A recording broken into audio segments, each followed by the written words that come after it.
Muwala wa Bebe Cool Beata Sali bamututte dda. Ekigambo kye njogedde ekituufu sigenda beera nga nkizaayo. Bamututte dda ku prom party. Ebifaananyi ebyo bingi byasatuletinze ku social media platforms ez'enjawulo era abantu ne batandika okubeera nga bawaanuzaamu ebintu ebirala. Omanyi bannayuganda tetwagala nnyo bintu biri serious, twagala nnyo bintu byonoonese, twagala nnyo bantu batulimba, twagala nnyo kwegamba okubeewa omugambo ng'olabira ddala osaze omugambo ogw'enjawulo. Naye nga bambi ebifaananyi ebyo byatambudde muwala wa Bebe Cool yes yeye ng'alina omuvubuka nga munaawe wakikola naddala mu abaasomako abamu agenda nakulivers party naye ffe abakasoma kati ffe tugenze nga kuzi prom. Bambi oyo yabadde prom date wo manyi ebya prom bineeno nga mumaliriza buli omu agendayo ne mwana munne nga mwalaba aba elite bakikola mu mwana n'atwala mwana munne mu nnyonyi.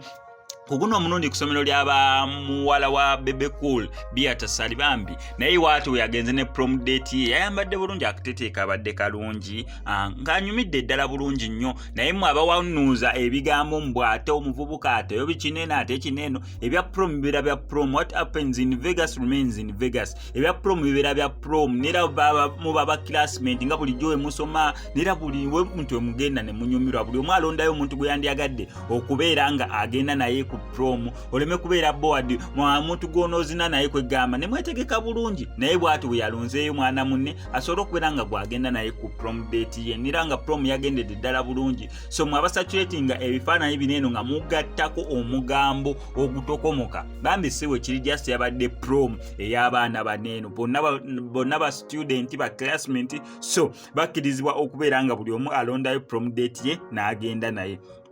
Naye maama yawulidde bambi ng'alabira ddala muwala we bambi akuza aviiriddemu ddala omuwala omukulu. Bebe Cool simanyi ki kye yayogedde naye Bebe Cool ndowooza analawo omuvubuka yajja mugamba mwana gwe taata wakola mulimo ki omanye wamukutteko muwala wange wegendereze bye mukola. Bebe Cool ye musajja akutuukako n'otandika okubeera ng'otya amakulu mu kyobeera wakoze ensobi no weetonderawo naye nga just njagadde kola clarification ku muwala wa Bebe Cool. It was just a prom party gye yabadde agendako ey'essomero lye. So wano ku SMX Media tugenda sigala tukuwa updates kyonna okola subscribing nga notification bibeera eyo ebisigadde bitulekere.